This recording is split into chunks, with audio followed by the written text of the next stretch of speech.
Friday, the 20th of Kythorn, in the year 1489, Dale Reckoning.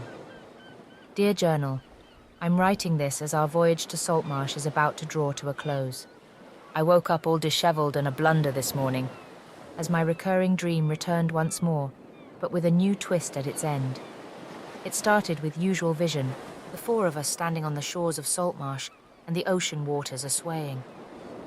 Usually at that point in the dream, the waters would suddenly recede back, uncovering more of the ocean floor below. But this time, I saw two great fish hacking at each other in the water, entangled in deadly combat. A blue marlin and a white shark, circling and biting at each other, neither succeeding in overcoming the other. Then, when the seawater began to recede ominously, both fish started gasping for air, flapping on the freshly revealed wet sand. Their flapping grew ever more frantic, more dire, until finally, I woke up, all covered in sweat. It was intense, and I had to go above deck for fresh air. I couldn't help but feel that somehow it was our deeds and choices in the previous eventful day that caused this new addition to my dream. As if we pushed the first stone, the one that would eventually cause a landslide. At breakfast, OV noticed right away that I was not my usual jolly self, and he took me aside for a pep talk. He quickly pried all the details out of me, and we tried to puzzle the pieces of the dream together. While I could guess the blue marlin might represent Bluebeard, I had no clue as to what the white shark meant. OV told me it was the flag of the Keoland Royal Navy. It seems the two powers will be in conflict, and that conflict, if my dream was to be believed, would end up in both their demise. OV cheered me up, pointing out that following that dream got me out here, and a new supplement to the vision must mean I was making progress. Good old OV, he always knows how to lift my mood back up again. Feeling better, we joined the others, and I suggested we all fess up as to why we were headed to Saltmarsh. OV was returning home, and I was tagging along, so to speak, following a dream. Anathea mentioned she was after someone named Leondros, and wouldn't you know it, it turned out OV knows the man. He told us he was some well-to-do local fisherman. Then it was Guppy's turn to open up, and he revealed he was heading to Saltmarsh to lay low, as some unfortunate encounters with the law made him a persona non grata in the mainland. I was feeling a lot closer to the others now, having shared meals and the dangers of perilous combat, and decided to ask them about Xenopus, the weird name I found inscribed in a cryptic cipher on my tome of elvish drivel.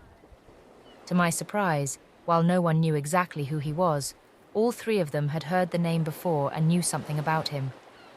Piecing out all the bits and pieces of their combined knowledge, I learned he was someone important in Luskan, perhaps connected to the infamous cruel blood sales, or perhaps someone up the ranks of the shady Luskan secret society called the Arcane Brotherhood. I will have to ask OV again about Xenopus sometime soon. He seemed to know more, but couldn't or wouldn't recollect what it was. The others were a little curious about my book and the weird powers of divination it granted me, and I gladly shared what I knew about it, thinking nothing of it at the time. Later, we searched the spy Gladwell Malcolm's cabin for clues, and among his personal belongings, we found a business card of one Gellan Primewater with the vague message, "Work well, and we will reward you handsomely." OV, being a native of Saltmarsh, told us that the Primewaters are an old noble house of Saltmarsh, much loved by the common people.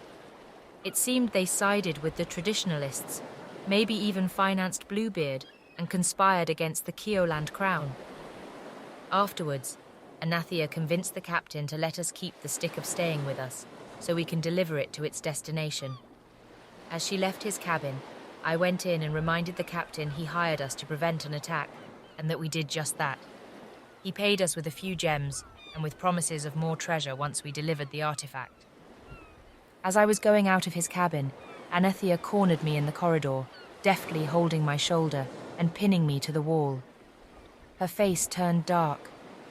"That book you carry," she told me. "Get rid of it, now. I fear it will deceive you and drive you to evil." My heart was racing, and I felt oh so very small and alone.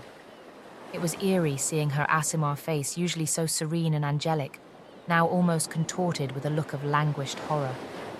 While it was clear she was warning me out of some sincere attempt to aid me, it was also clear that my possession of a magical artifact revealed or reflected some personal hardship she went through herself. Or perhaps still going through. I thanked her for warning me, assured her I'll be extra careful, and reassured her that I never felt even an inkling of evil or bad mojo from the book. After all, I dared a nervous smile, it is of elven origin. "You don't understand," she snapped at me, almost furiously, her fingers digging into my shoulder. "It would be too late by then. Burn it! You have to burn it! Promise me you will burn it!" There was a strange dark flicker in her pupils as she spoke. Even though it was morning, it suddenly seemed ominously dark in that corridor. I wish Ov or Guppy were there with me. I took a deep breath and said, "Anathea, I can see that you clearly try to warn me, but it is very clear to me you have some personal experience about this whole thing that you are not sharing. If I was to consider such an extreme measure as to burn the book that brought me all my newfound powers, I would need to know that which you are electing not to tell me. Did you perhaps encounter yourself, a book or some other magical artifact that deceived you and dragged you towards evil?" For a split second, her face betrayed some emotion. Sadness? Grief? Despair? I couldn't say, as her face became a blank mask once more and she said nothing. "Cat got your tongue, huh? Then for the time being I will keep my book. If you wish to persuade me otherwise, you will have to be more forthcoming with me."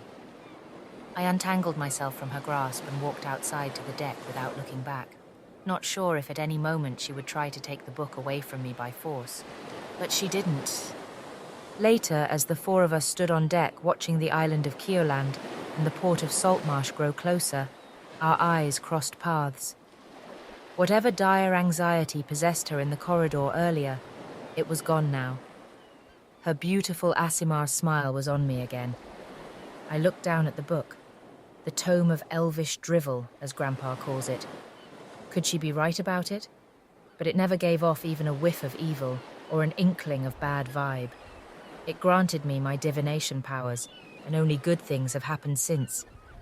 Well, I mean, there is the issue of the deterioration of my druidic powers, and the fact I failed the wild shape test, and the fact I was cast out by the order of the Council of Elders, forbidden to return until I mend my severed connection with nature. O wise Selûne, praise be the goddess, send your tiny servant a moonbeam, lift this newfound shadow from my soul, and take care of Anathea as well, for I fear some dire plight is haunting her.